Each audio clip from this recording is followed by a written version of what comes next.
ఈ ప్రాంత మంత్రి శ్రీ దేవినేని ఉమామహేశ్వర గారు నందిగామ పర్యటన చేసి ఒక సభలో కొన్ని ప్రకటనలు, కొన్ని ఆరోపణలు చేయడం జరిగింది. మా మీద, మా పార్టీ మీద, మా పార్టీ నాయకుల మీద, ముఖ్యంగా జగన్మోహన్ రెడ్డి గారి మీద, ఇక్కడ మా పార్టీ నాయకులు వసంత కృష్ణప్రసాద్ గారి మీద, మరియు ఈ నియోజకవర్గ సమన్వయకర్త శ్రీ మండుతోక జగన్మోహన్ గారి మీద. ఈ ప్రకటనలు, ఈ విమర్శలు ఏమిటంటే, వైకాపా నాయకులు వస్తే అరాచకం సృష్టిస్తారు, దొంగలు వస్తున్నారు, దోపిడీదారులు వస్తున్నారు, జాగ్రత్త అంటూ ఉమామహేశ్వర గారు చాలా ఆవేశంగా తొడగొట్టడం జరిగింది. ఈ సందర్భంగా ఉమామహేశ్వర గారికి, తెలుగుదేశం పార్టీ నాయకులకు స్పష్టమైన ఆధారాలతో కూడిన కొన్ని విషయాలు చెప్పదలుచుకున్నాను. అయ్యా ఉమామహేశ్వర గారు, నాకు తెలుసు మీకు చాలా ఆవేశం ఎక్కువ ఉందని, మంచిదే. ఎంతో సంస్కారవంతులు అనుకున్నారు మీరు మిమ్మల్ని చూసి, కానీ ఎంత సంస్కారవంతులుగా బిహేవ్ చేశారన్నది నిన్న సభ తెలియదు. ఈరోజు నిన్న ఒక పేపర్లో, ఒక దినపత్రికలో అవినీతి మీద వస్తుంటే, అది ఒక పేపర్ అయినా వైఎస్ఆర్ కాంగ్రెస్ పార్టీ నాయకులు పందులతో సమానం, లేకపోతే ఆ పంది కొంపుతో సమానం అని చెప్పి రకరకాల వ్యాఖ్యలు, మాటలు, అసలు ఎవరో కూడా చేతులు కూడా వెళ్ళిన మాటలు అన్ని మాట్లాడారు.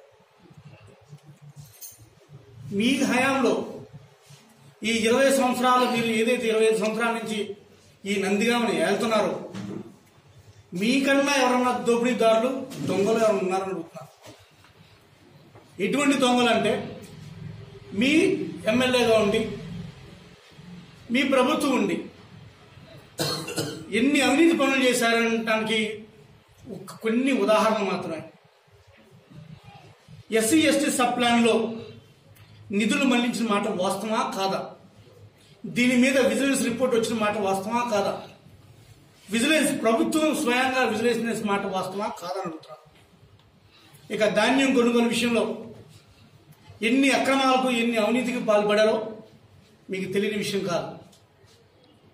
మీరు సొంతంగా చెప్పుకునే సొంత పేపర్లో ఎన్నిసార్లు వార్తలు వచ్చినాయో మీకు తెలుసా తెలియదు అని అడుగుతున్నా.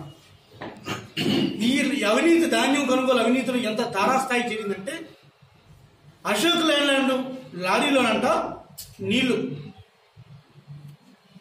అదేవిధంగా టీవీఎస్ స్కూటర్ మీద ధాన్యం బస్తాలు, వేల బస్తాలు తరలించారంట. ఇక మూడోది మురుగుదొడ్ల కుంభకోణం. ఆఖరికి పేదవాళ్ళు కట్టుకునే మురుగుదొడ్ల దాంట్లో కూడా మీరు చెప్తున్నారు. అలాగే 2014 ఎలక్షన్ గురించి మాట్లాడుతున్నారు. మా నాయకులు వసంత కృష్ణప్రసాద్ గురించి మాట్లాడుతున్నారు. వసంత కృష్ణప్రసాద్ గారి గురించి అవాకులు ప్రవాకులు పెడుతున్నారు. మరి ఆ వసంత కృష్ణప్రసాద్ గారు అండతోనే ఆ రోజు ఈ నందిగామ తెలుగుదేశం పార్టీ గెలిచింది తప్ప, మీ అండదాంట్లో మీ ఆధీనంలో ఇప్పుడు కూడా తెలుగుదేశం పార్టీ గెలవలేదు కదా. ఆ రోజు వసంత కృష్ణప్రసాద్ గారు అండదండలతో ఈ పార్టీ గెలిచింది. ఆ రోజు తెలుగుదేశం పార్టీ గెలిచింది. ఇక మా నాయకులు డాక్టర్ జగన్మోహన్ రావు గారి గురించి, ఆయన వెనకాల ఉన్న అరాచక శక్తులు ఉన్నాయంట, ఆయన గురించి మాట్లాడుతున్నారు.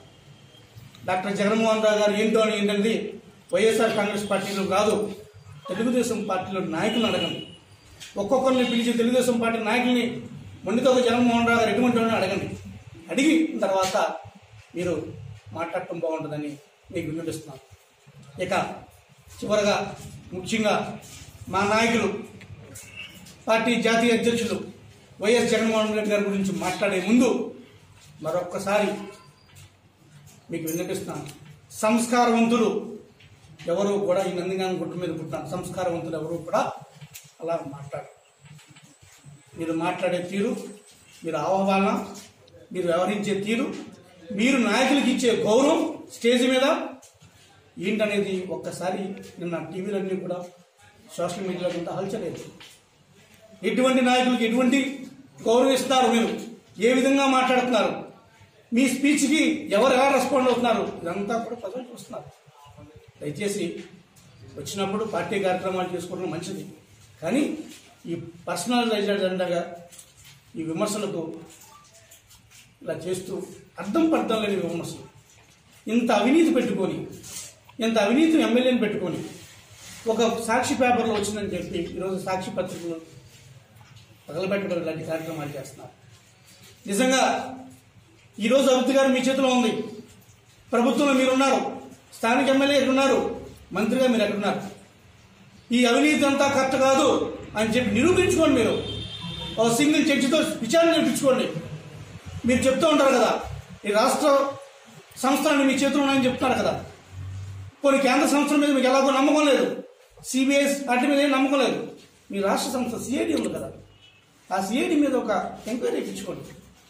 మేము చాలా నిస్వార్థ పరులం, మేము నీతిమంతులు, నిజాయితీ పరులం, మేము ఒక్క రూపాయి కూడా ఎప్పుడు ముట్టుకోలేదు, మేము అసలు అవినీతి మాకు తెలియదు అని ఒకసారి నిరూపించుకోండి. ఈరోజు నందిగామలో ఏ మారుమూల గ్రామం వెళ్ళినా సరే ఈ తెలుగుదేశం పార్టీ నాయకులు చేసిన అవినీతి మాట్లాడుతున్నారు.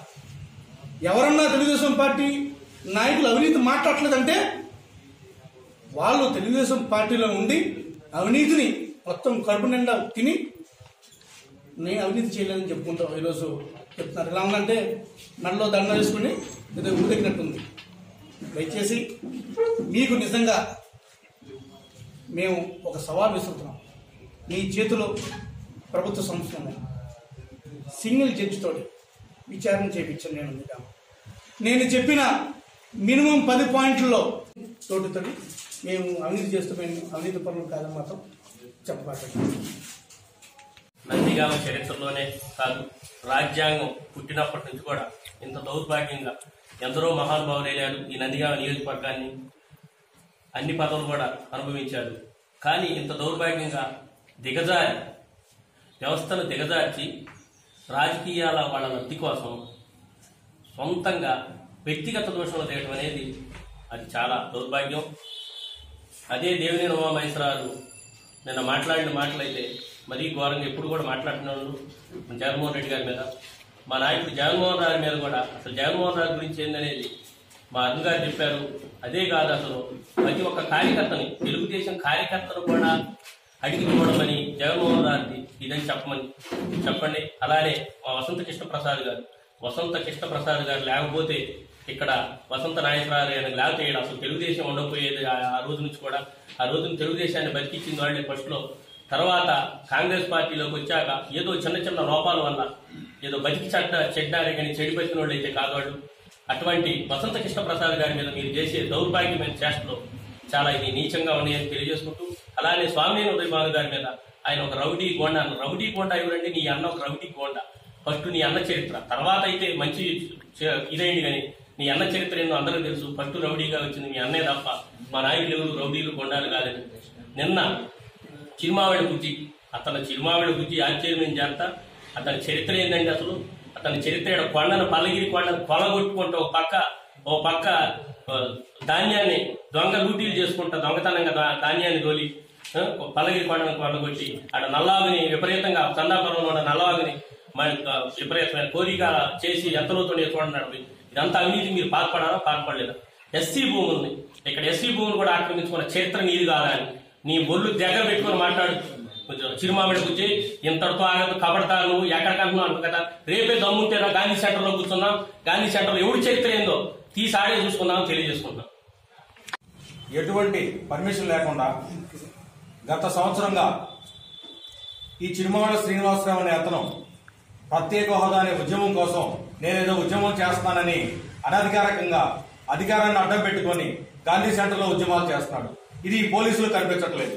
అంతేకాకుండా ఒక దేవస్థాన భూములు కుంభకోణం కానివ్వండి, దేవస్థాన భూములు రిజిస్ట్రేషన్ చేసుకోవడం కానివ్వండి, చందాపురం ఒక దళితుడి భూములు రిజిస్ట్రేషన్ చేసుకోవడం కానివ్వండి, అంతేకాకుండా ఒక ధాన్యం కొనుగోలులో కుంభకోణం కానివ్వండి, అలాగనే ప్రతి దాంట్లో అవినీతి అంటే చిరుమావిడి శ్రీనివాసరావు అని తెలుగుదేశం పార్టీ గతంలో నందిగాం పైప్ వేసుకున్నప్పుడు ఇదే దేవాలయ భూముల్లో మట్టి తోలుకున్న చరిత్ర మీదని మేము తెలియజేస్తున్నాం. ఈ రోజున మళ్లీ బైపాస్ ఎక్స్టెన్షన్ కార్యక్రమంలో ఒక రాఘవాపురం గడ్డని కొల్లగొట్టిన చరిత్ర మీదని తెలియజేస్తున్నాం. మీ చంద్రబాబు కావచ్చు, మీ లోకేష్ కావచ్చు, మీ వారసులకు దోచిపెట్టడం కోసం ఒక అగ్ని బాధితులు ఈ నందిగామ నియోజకవర్గంలో 3,000 మంది అగ్ని బాధితులు, ప్రతి గ్రామంలో 100-200 మంది నుంచి 500 మంది మీ వల్ల లక్షల్లో కోట్లలో ఈ యొక్క నందిగామలో 20 కోట్ల రూపాయల బాధితులు మీ వల్ల నష్టపోయారని మేము తెలియజేస్తా ఉన్నాం. సుబాబులు 4,400 ఉన్నప్పుడు దొంగ దీక్షలు చేసిన మీరు 2,000 రూపాయల సుబాబులు ఈ రోజు రైతులకు లభిస్తుంటే సుబాబులు పీకేసుకోండి, వరి పనికిరాదు, సుబాబులు పనికిరాదు అని మాట్లాడుతున్న మీరు ఈ రోజు మా నాయకుల గురించి, మా గారి నుంచి నీతి జాతి లేని మీరు, మీ సంస్కారం, మీ యొక్క చరిత్ర, మీ యొక్క నేపథ్యం మీ ప్రజలందరికీ తెలుసు, మీ నాయకుడికి తెలుసు. మీరు ఈ ఎమ్మెల్యే, ఈ నందిగామ ఎమ్మెల్యే మిమ్మల్ని కారులో ఎక్కించుకోవాలంటే అన్నా మీరు నా కారులో ఎక్కొద్దు, మీ పద్ధతులు మంచివి కాదు, మీరు వేరే కారులో రండి అని చెప్పించుకునే చరిత్ర మీదని తెలియజేస్తాం. ఈ నుంచి మా నాయకుల గురించి కానీ మా కార్యకర్తల గురించి కానీ తప్పుగా మాట్లాడితే ఎట్టి పరిస్థితుల్లో సాధించాలని తెలియజేస్తాం. మా నాయకుడు వసంత కృష్ణ ప్రసాద్ నుంచి మీరు మాట్లాడుతున్నారు. వసంత కృష్ణ ప్రసాద్ నందిగామలో ఒక కమ్మ సంఘానికి కానివ్వండి, ఒక అయ్యప్ప దేవాలయానికి కాకండి, ఈ రోజు ఒక శ్మశానానికి కానివ్వండి, ఒక పాలిటెక్నిక్ కాలేజీ కానివ్వండి, దానం చేసి తన సొంత భూముల్ని, సొంత డబ్బుని దానం చేసి ఈ నందిగామ ప్రాంతానికి తన సొంత డబ్బులతో త్యాగం చేసిన చరిత్ర వసంత కుటుంబాన్ని తెలియజేస్తున్నాం. మీ దేవినేని కుటుంబం గాని ఈ రోజు ఎక్కడా కూడా సొంత భూములు గాని సొంత డబ్బులు గాని మీరు త్యాగం చేయలేదు. కాబట్టి ఇక నుంచి మా నాయకుల గురించి అవాకులు చవాకులు పేలితే సహించమని తెలియజేస్తా ఉన్నాం. ఎలాంటి ఆరోపణలు వచ్చినా ఆయన వెంటనే సిబిఐ విచారణ ఆదేశించి తన పవిత్రుడిగా బయటకు వచ్చారు. మీరు కూడా అలాగే పవిత్రులై ఉంటే తక్షణమే సిఐడి విచారణకు ఆదేశించి మీ నిజాయితీ నిరూపించుకోండి. అలాగే నిన్న సోషల్ మీడియాలో చాలా అసంస్కారపూరితమైన సంభాషణతో మాట్లాడారు. నందిగామ పోలీసు శాఖ వారు గతంలో వాట్సాప్ గ్రూపుల్లో పెట్టిన చిన్న చిన్న మెసేజ్లకు కూడా వాళ్ళని పిలిచి ఫోన్ హ్యాండ్ ఓవర్ చేసుకుని సాయంత్రం వరకు స్టేషన్ లో ఉండి రకరకాలుగా టార్చర్ చేశారు. ఇంత అమర్యాదకరమైన అసంస్కారపూరితమైన సంభాషణ చేస్తే కూడా ఇప్పటి వరకు పోలీసు వారు ఆ వ్యక్తిని పిలిపించకపోవడం కానీ సుమోటోగా కేసు నమోదు చేయకపోవడం కూడా పోలీసు వారి పక్షపాత ధోరణి తెలియజేస్తుంది. తక్షణమే ఈ విషయమై చర్య తీసుకోవాలి. పోలీసు వారు కూడా తమ విధులు స్వచ్ఛందంగా నిర్వహిస్తున్నారని నిరూపించుకోవాల్సి ఉంది. అందరూ చూసే ఉన్నారు. పైగా పోలీసు వారి సీసీ కెమెరాలు కూడా ఈ నమోదు అయి ఉంటాయి. కాబట్టి మేము వైఎస్ఆర్ పార్టీ తరఫున అతనిపై క్రిమినల్ కేసు పెట్టడానికి వెళ్తున్నాం.